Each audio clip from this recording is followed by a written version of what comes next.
This is a Rogue Media Network podcast. Do you ever have a story that you just can't get out of your head? One that you play the details of over and over with your friends? Well, you've come to the right place. I'm Claire. And I'm Susan. And this is Justice Pending, a weekly true crime podcast where we discuss tantalizing crimes with more questions than answers. Hey everyone, welcome back to Justice Pending. I'm Claire. And I'm Susan. Today's story takes us deep into the Colorado Rockies, to a mountain named for faith, but known for tragedy.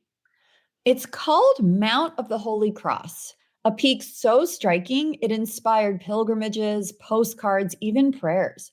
But in September 2005, it became the site of one of Colorado's most enduring mysteries. 35-year-old Michelle Vanek, a mother of four, a triathlete, a woman who loved a challenge, set out to climb that mountain, but she never came home. And for 19 years, her disappearance haunted rescuers, friends, and family, until recently, when a small, determined team finally found what everyone else had missed. What happened on that mountain? Was it simply a tragic fall, or something more? And what does closure look like nearly 2 decades later when the truth comes out from the mountain itself? We learned about Michelle's case from an excellent article by Roman Stubbs in the Washington Post. It covers all the twists and turns in her missing persons investigation, and we highly recommend it. So let's get into what happened the day she disappeared. Let's set the scene. It's early morning, September 24th, 2005. The aspens are glowing gold. The air at 10,000 feet is thin and sharp. Michelle Vanek and her hiking partner, Eric Sawyer, arrive at the Half Moon Campground trailhead before dawn. Their plan? To summit Mount of the Holy Cross, elevation 14,005 feet, and get back home before dark. That sounds aggressive, but yeah. Michelle wasn't new to endurance. So we talked about how she was a triathlete, but she was also a swimmer, a skier, a coach, a mother, which requires the most endurance out of all of those. Definitely. But this was her first 14-year.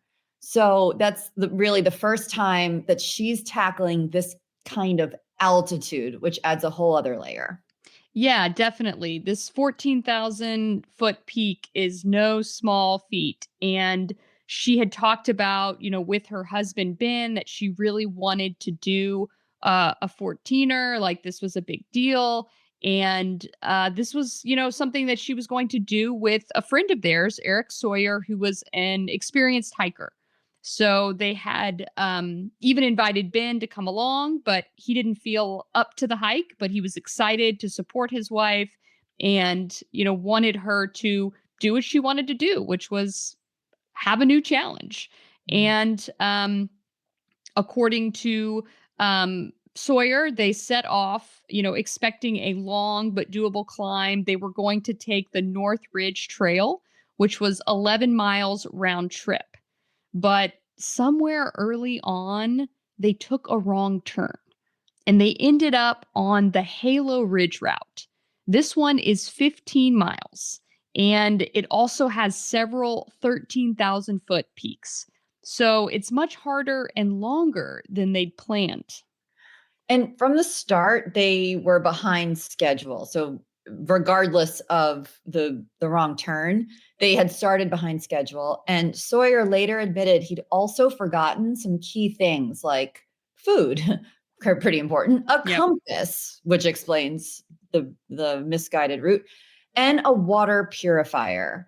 And as the day wore on, Michelle began to lag, according to him. Yeah, so they had water, but they didn't have a way to get additional water that they could, get from the mountain itself if they had a water purifier. And while they didn't have a compass, they did have a paper map. So he was an experienced climber. He felt confident that they could still navigate it, but they were starting with quite a few difficult circumstances. And By early afternoon, Michelle was said to be dehydrated and struggling. So they stopped to rest in a small rock hut that was at about 13,200 feet. It was only 400 feet below the summit. Wow, that's, I mean, so close yet so far away. And Yeah. according to Sawyer, Michelle told him she just couldn't go on. And he says he offered to turn back with her, but she insisted that he continue and that she would wait right where she was. She would wait right there. Yeah. So, I mean, I think we've all been on hikes with people who are more fit than us, and sometimes it's a struggle to keep up, right? Mm. And the idea that she wouldn't want to stop him from going to the summit, from hitting the top. I mean, I can understand that, like not wanting to hold somebody back. Um, Yeah, and you're right there. I mean, what's another yes. 400 feet when you're already at 13,200, and change? Absolutely. And so he hiked the final stretch alone, reached the summit, snapped a few photos, and started back down. He estimates it was about 20 minutes that they were apart. But when he got back to that same spot, that rock hut, Mhm. Michelle was gone. Yeah, and he called out for her. He checked nearby ridges, nothing. And by the time he reported her missing, it was already dark. And a massive search was about to begin. So let's talk about that search. I can't imagine how you get volunteers to go all the way up to that summit height, but they did. The call Yeah. came in that evening, and within hours, the Vail Mountain Rescue Group mobilized. They recruited helicopters, ground teams, search dogs, even horseback units, all scouring the slopes of Holy Cross Mountain. Yes. So, I mean, people in Colorado are incredible about helping out their friends and neighbors when tragedy strikes. And so, over the next 8 days, more than 100 people had joined the effort to search for Michelle. They combed ravines, cliff faces, and ridge lines. Rescuers described the terrain as brutal. There was loose rock, sudden drops, and weather that shifted in minutes. I have done a hike in the Andes, which is not anything like this and not nearly as high. And those weather shifts come suddenly and they are no joke. Yeah. And it is scary, scary, scary. So the That's weather, so interesting, Susan. We haven't talked about this before, but I've also hiked in the Andes Mountains. okay. So How did that Yeah, how the did we weather not know changes. this? Yeah. Yeah. Yeah. I mean, and that actually is the most terrifying if you're unprepared. In my opinion, my very short experience of hiking. So the search parties did find traces. They found blood on the snow, and a shotgun in a duffel bag near the trailhead. So already this is getting, I mean, very off course from a Right. simple, I wandered off the trail. I mean, this is some serious business. And there had been reports of a mysterious hiker seen in the area who refused to speak to police. Yes. So lots of red flags Yeah. going up, and this abandoned gun, the blood in the snow, you have a mystery man. It's all very suspicious, but ultimately none of it connected to Michelle. Remember, this is a very popular hiking trail. This is the time of year in the fall when the aspens are gold that people want to go on hikes. And so there's lots of activity on this mountain.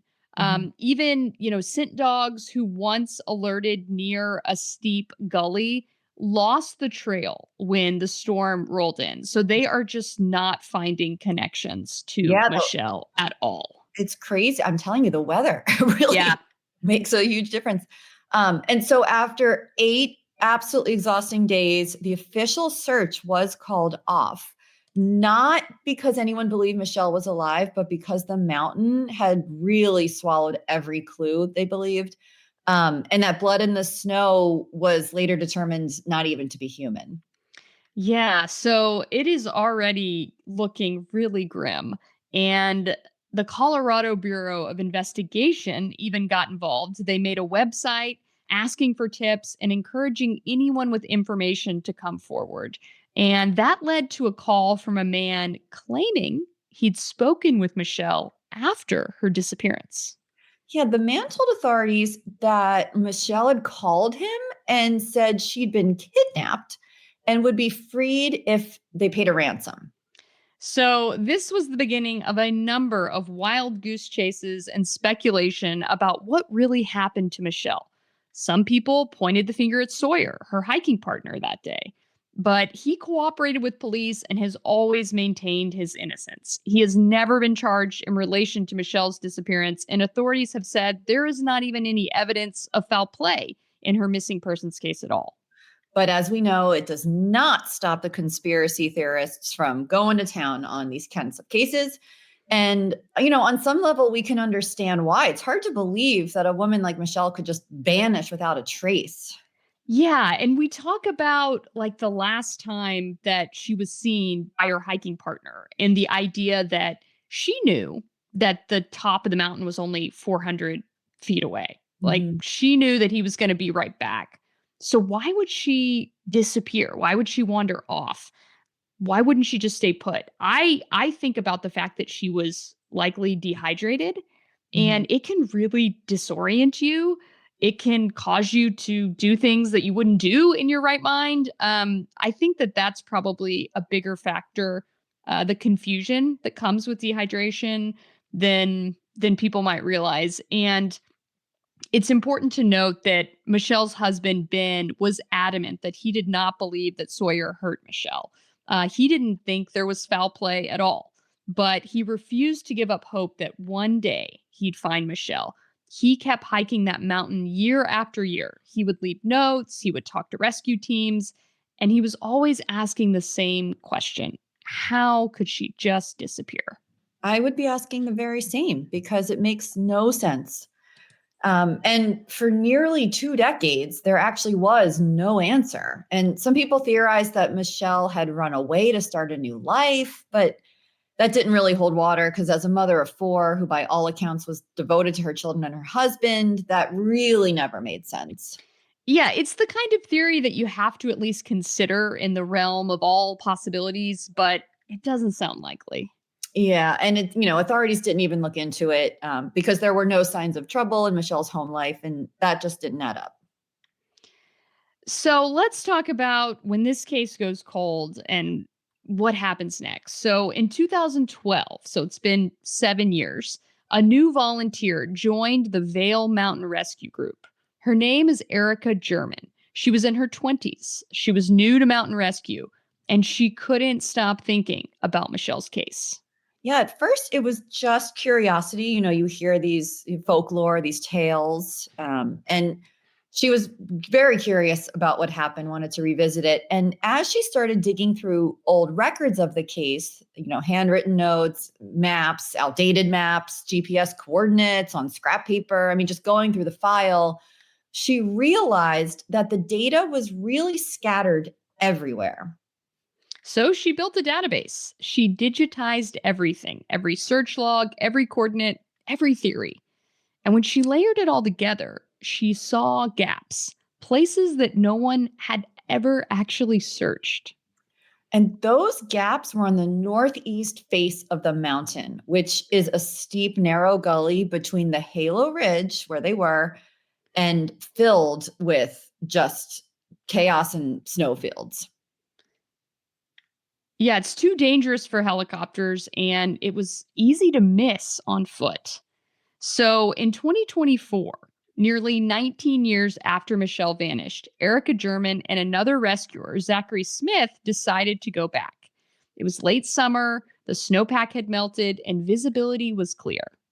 And while scanning, below like a little narrow chute area, Smith noticed something red, a scrap of fabric caught on a rock that looked like a shirt. So they climbed down, and near that red fabric, they found a backpack, hiking poles with mittens still on the grips, a crushed Nalgene water bottle, and eventually bones. A lavender beaded necklace was still looped around part of the spine, and Michelle's husband, Ben, recognized it immediately. It was the necklace he'd given her just weeks before she disappeared. And DNA was able to confirm that these remains were Michelle's. For 19 years, she had been less than a mile from where the original search teams had stopped. Oh, is that just devastating? It really is, and it just goes to show how vast this area is, that they could be so close and yet so far. Because remember, they had searched hundreds of people and really done as much as like humanly possible, without knowing that they were just that close, and there was just no way to know. You have to think about the value of Erica German digitizing all of this search and rescue information. It Yeah, how really, clever. yeah, it's so smart, and it just it's the way to like bring in technology to solve this mystery. And I mean, I think about it in terms of Final Days on Earth, our podcast, right? That predated Justice Pending, and that's the first thing that we would do. We would make a timeline. We would put together Right. everything that was known, and I would digitize all the interviews and get transcripts that were on the cloud and searchable so that I could compare what all these different witnesses had said. And that's really the way to get the right questions and hopefully answers. Yeah, I mean, it's much easier to unravel the mystery when you have everything in one place. So that was really brilliant of her to do that. And of course, now they have the bones, they have the DNA, and now they have to figure out what happened. So investigators do believe that Michelle fell while trying to descend a different route. I mean, I guess, like you said, she was dehydrated. She was Yeah. probably eager to get out of the current situation and thought, well, I can just start back and he'll catch up to me. But remember, they had no compass, and it was probably it sounds like a wrong choice of a trail down. But the spinal fractures found during the forensic analysis were consistent with a high impact fall. Yeah, so those bones that they found really told a story, and they could see that she had fallen a great distance to fracture her spine. She didn't have those injuries before. But the discovery also raised new questions. Why did she leave the rock shelter? Was she trying to find water? As we've discussed, was she disoriented from altitude sickness or dehydration? These are some questions that I think, even though they've found her, that they'll always have. Yeah, and there was in the things found around the bones, there was a camera. Yeah. And inside her jacket pocket, the searchers found the camera, found an old memory card, and on it were just 8 photographs. It was the summit, it was Sawyer hiking, the ridge, and the terrain around the spot where she'd stopped to rest. Yeah, so one image showed a section of trail almost identical to the steep gully where she was found. It suggests she may have started down that slope, perhaps thinking it was the way back down to their car. Yeah, and if that's true, she likely slipped on a loose rock and fell hundreds of feet and then was hidden beneath the snow and debris until time and weather and this very intelligent investigator, new searcher revealed her remains nearly 2 decades later. For her husband, Ben, it was heartbreaking and healing. He realized he'd hiked past that same ravine several times on memorial climbs, never knowing she was right there. And he did say when the call came, his first thought wasn't anger or relief. It was really gratitude because finally she wasn't lost anymore. Yeah, so let's talk more about the people who found her. Erica German and her team never call this discovery of Michelle closure. They called it connection, the chance to bring a missing woman home and to show how technology and persistence can rewrite what's possible. And Erica told reporters that she wasn't driven by obsession. She was driven by empathy and the feeling that if her own loved one had vanished, she would want to bring someone home. She'd want someone to keep looking. Yeah, that mindset and the digitization project that she led could reshape how cold case rescues are handled for missing persons. Every note matters, every coordinate counts. And it's not lost on anyone that this renewed search was led by mostly women on that team. In an arena long dominated by men, they thought they brought a new lens and patient, detail-oriented, unafraid to revisit assumptions. And that's something pretty cool to note. Definitely. Sometimes justice doesn't come from a courtroom. It comes from persistence, empathy, and the refusal to give up on someone just because so much time has passed. So, this is, I guess, the mountain's lesson, really. The Mount of the Holy Cross has claimed lives before. This isn't the first time. There have been fatalities. But its name does come from the natural cross that forms when snow lingers in two intersecting gullies.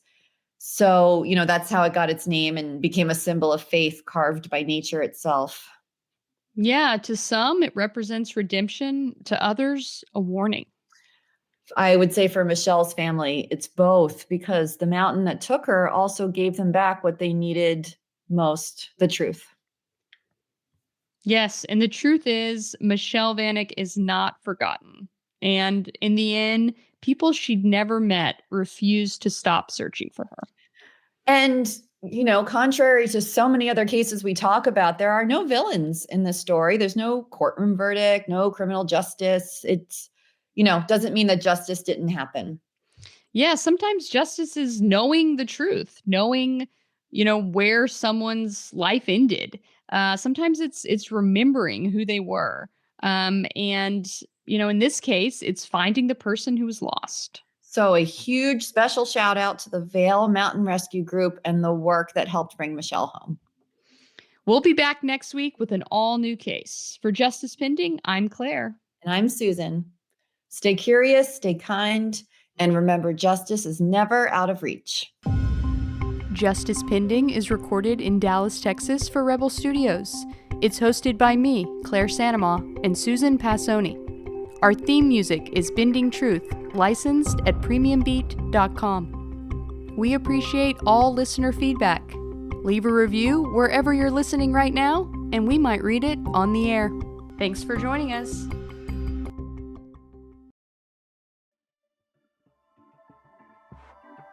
This has been a Rogue Media Network production.